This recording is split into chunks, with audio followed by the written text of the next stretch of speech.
안녕하십니까. 마음 표현하는 원장 김동욱입니다. 요즘에 코로나가 잠잠한 것 같더니 다시 이제 나타나는 것 같아가지고 우려가 되는 부분들이 있는데, 어쨌든 뭐 그렇다고 해도 우리가 하루하루 살아가는 삶을 포기할 수 없는 부분이 있기 때문에 조금은 더 힘을 내자는 의미로 오늘 또 준비를 해봤습니다.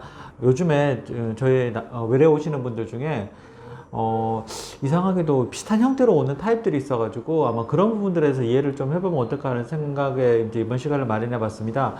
다름이 아니라 치료에 대해서 상당히 이제 본인은 받고 싶어 하는 분인데, 주로 20대나 30대 직장인들이나 이제 있는 분인데, 이게 부모님의 반대가 워낙 심해가지고 치료에 대해서 상당히 좀 힘들어하는 분들이 있는 것 같습니다. 그래서 본인은 약을 먹고 마음도 편해지고 좀 좋은데 어느 순간 이제 안 보였다가 또 한두 달 후에 다시 이제 되게 힘들어 하시면서 나타나서 이제 왜 어떤 일이 있었냐고 물어보면 부모님들이 워낙 반대를 하셔가지고 이제 치료를 못 받을 것 같아서 그랬는데, 이제 너무 힘들어가지고 다시 내원을 했다고 얘기해서 이제 부모님이 다시 오셔가지고 이제 같이 얘기를 해보는 경우도 있고 여러 가지 경우들이 있는데, 만약 이런 경우가 있다면 상당히 좀 힘들지 않을까 하는 생각을 좀 하게 됐습니다. 제가 이제 그분들의 부모님이나 또 환자분들이나 같이 얘기를 하다 보면, 제가 느끼는 점이, 이게 정신과 치료라는 게 이게 의학적인 영역이 아니라 이게 신앙적인 영역이 아닐까 하는 생각을 하게 됩니다. 그래서, 이게 무슨 말인가 하면 다른 게 아니라 어떤 종교인지 그게 중요한 게 아니고, 이제 부모님들은, 무조건 정신과 약은 절대로 먹어서는 안 된다는 종교를 가지고 계신 것 같고, 또 약에 대해서 효과를 보신 분들은 어떻게든 먹어야 한다는 종교를 가지시는 분들이 있고, 종교적인 싸움을 싸우는 것처럼 이 정신과 약에 대해서도 아주 생각 차이가 격렬하게 대비되는 부분들이 부딪히게 되면서, 사실 치료하는 사람으로서는 참 송구스럽기도 하고, 또 어떻게 보면 안쓰럽기도 하고, 또 안타깝기도 하고, 여러 가지 감정이 들 때가 있습니다. 그래서 아마 이런 부분들에 대한 간극을 어떻게 좀 좁히면 좋을까 하는 생각을 담아서 이제 준비를 해봤는데요. 공통된 특징이 어떤 게 있냐면, 저번 시간에도 저희가 얘기했던 것처럼 이 세 가지 타입이 있는 것처럼, 근데 약에 대해서 도움을 좀 받고자 하는 분들의 성향은 주로 이제 관계적인 면에 상당히 좀 영향을 좀 많이 받는 분들입니다. 그래서 그분들은 치료를 하면서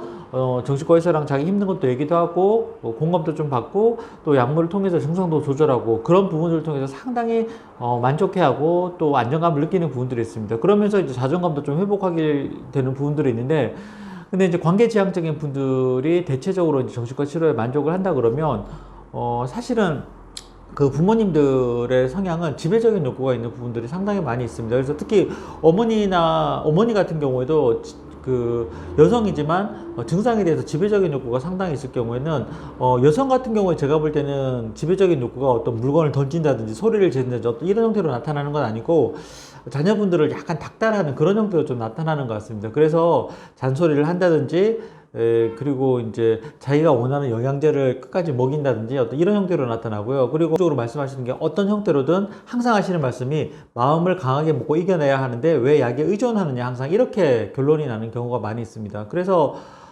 그분들은 정신과 약 복용 자체를 자기의 어떤 주도권을 포기하는 어떤 비겁한 행동으로, 또 삶에 대해서 도망가는 어떤 형태로 이해를 하고 계시는 분들이 있고, 그래서 절대로 치료를 받아서는 안 된다는 것을 가장 중요하게 생각하는 것 같습니다. 그래서 이 부분들이 부딪히게 되면 정말 어떻게 할 수 없는 부분들이 나타난 것 같습니다. 그래서 사실은 그 정신과 치료를 받게 선택하시는 그 20, 30대 젊은 분들은 약 자체라기보다는 자기가 힘들다는 것들에서 일단은 인정을 하고 이해를 하면 그 다음 단계에 약을 먹든 안 먹든 자유롭게 선택을 할 수 있다 그러면 훨씬 더 여유 있게 부모님이랑 대화를 할 수 있을 것 같은데, 절대 약을 먹어서는 안 된다는 그 생각에 부딪혔을 때 상당히 좌절감도 느끼고 분노를 느끼게 돼서 이제 아마 서로 감정이 격해지는 부분들이 많이 있는 것 같습니다. 그래서 드리는 유튜브에 대해서 부모님들이 좀 봐주셨으면 하는데요. 그래서 부탁드리고 싶은 건, 정신과 치료나 약물 치료가 절대로 사람을 나약하게 만들거나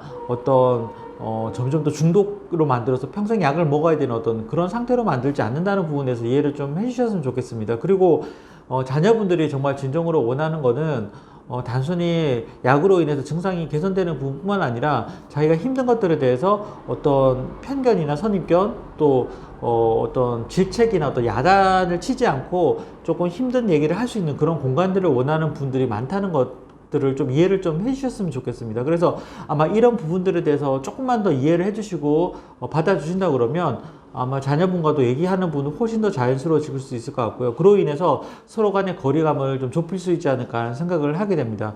그래서 아마 이런 과정들을 통해서 서로 대화해 나간다 그러면 관계적인 부분도 훨씬 더 질이 깊어질 수 있을 것 같고요. 그러다 보면 정말 부모님들이 원하신 대로 약물을 또 점점 줄여 나가다 끊을 수도 있는 어떤 그런 시점으로 갈 수 있지 않을까 하는 생각을 하게 됩니다. 그래서 서로 어떤 극단적인 세계관을 가지고 부딪히는 것보다는 정신과 치료 자체가 상당히 안전한 부분들이 있습니다. 그래서 그런 것들에 대해서 조금만 더 이해를 해주시고 마음을 열어주시길 하는 그런 부탁을 좀 드리고 싶습니다. 그래서 지배하려고 하면 지배할수록 서로 간에 멀어지는, 감정적으로 멀어질 수밖에 없는 시점도 있을 것 같습니다. 그래서 자녀분들이 만약에 정신과적인 부분들이 힘들어 한다 그러면 오히려 서로의 마음을 진정으로 이해할 수 있는 부분들이 시작됐다고 이해를 해주시고 아마 치료에 대해서 적극적으로 받을 수 있도록 도와주신다 그러면 훨씬 더 관계적인 면에 있어서 도움이 되지 않을까 하는 마음을 담아서 영상을 준비해 봤습니다. 그래서 제가 오늘 드리고 싶은 말씀은 치료에 대해서 너무 부정적으로 치료를 원하는 자녀분들을 몰아세우지 마시고요.